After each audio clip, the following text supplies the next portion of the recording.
Oi, pessoal, esses dias eu deixei no feed a frase ser feliz exige coragem. O que vocês acham a respeito disso? Muitas vezes nas nossas relações é que a gente experimenta a real intimidade. E quando a gente se expõe à intimidade, a gente está se expondo também para toda aquela carga emocional que a gente viveu na infância. Onde que a gente aprende? Qual que é o nosso primeiro objeto de amor? A simbiose ocorre ali com a mãe, no nascimento. A criança ela não tem essa diferenciação em relação à mãe.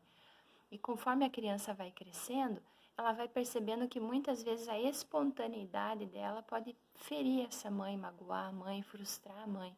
Então perceba que nessa construção da relação com a mãe, alguns sentimentos ambíguos começam a surgir. E um deles é essa situação. Tem uma colega minha até que ela coloca, deixa eu experimentar do meu jeito. Por que isso é importante, eu experimentar do meu jeito? Porque a criança ela entende que tudo bem se não for muitas vezes quando a mãe quer. Mas quando a gente já é adulto e isso já aconteceu, como que será que aconteceu a minha relação com a minha mãe ou com a pessoa que cuidava de mim? Como que foi construído essa relação de amor e por que muitas vezes tem essa ambiguidade? Um dos motivos é esse que eu comentei, que a atitude da criança, o fato às vezes da criança foi lá, se sujou, brincou, se lambuzou, se divertiu, mas a reação da mãe foi austera, de repente a reação da mãe foi dizer não, mas xingar a criança. Então perceba como que lá atrás, na tua vida, como que foi sendo construída essa relação de intimidade, a relação afetiva, o amor. O amor está ligado a quê? Né? Então perceba que quando você começa uma relação amorosa, você está trazendo à tona, de novo, essas situações que você viveu na tua infância. E perceba que muitas vezes o amor ele acaba sendo associado à dominação. Existe alguém maior que eu que vai colocar algumas regras. E a liberdade, ela está associada aí a esses outros sentimentos também. É uma carga emocional. Então, a liberdade ela pode acabar sendo confundida com desprezo. Quando eu experimento lá me sujar, me lambuzar ou fazer uma coisa diferente, eu recebo o desprezo, a indiferença.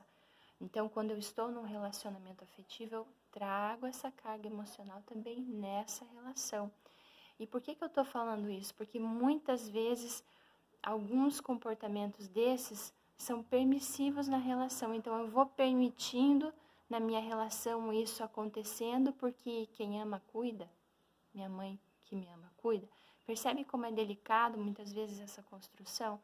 Então, eu vou percebendo que o outro vai agindo dessa forma, então significa que ele me ama. Só que eu estou comparando uma relação adulta com uma relação infantil, então eu estou infantilizando a minha relação. Por isso que essas manifestações íntimas de dominação, muitas vezes, elas acabam sendo consideradas normais.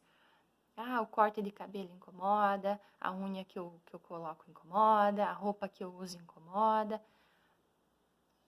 Então, se eu me visto assim, se eu sou dessa forma e isso incomoda o outro, então eu preciso me adequar a esse outro que é maior que eu.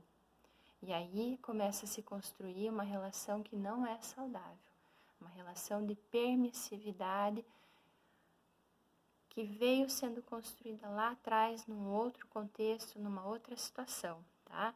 E o ciúme também entraria nisso, porque o ciúme ele acaba sendo legitimado através dessa fase que eu falei anteriormente, né? Quem ama, cuida. Mãe que ama, cuida dos seus filhos. Então, não é criticar um passado que já foi, não é ficar ruminando em antigas feridas, mas existem coisas que precisam ser processadas, elaboradas e que exigem certo tratamento. Exigem que a gente olhe para elas e perceba que não necessariamente precisam ser dessa forma. E é através desse olhar que a gente consegue construir relações que são mais saudáveis, não através da permissividade, da humilhação e da legitimação, romantização de um romance através de situações que são abusivas.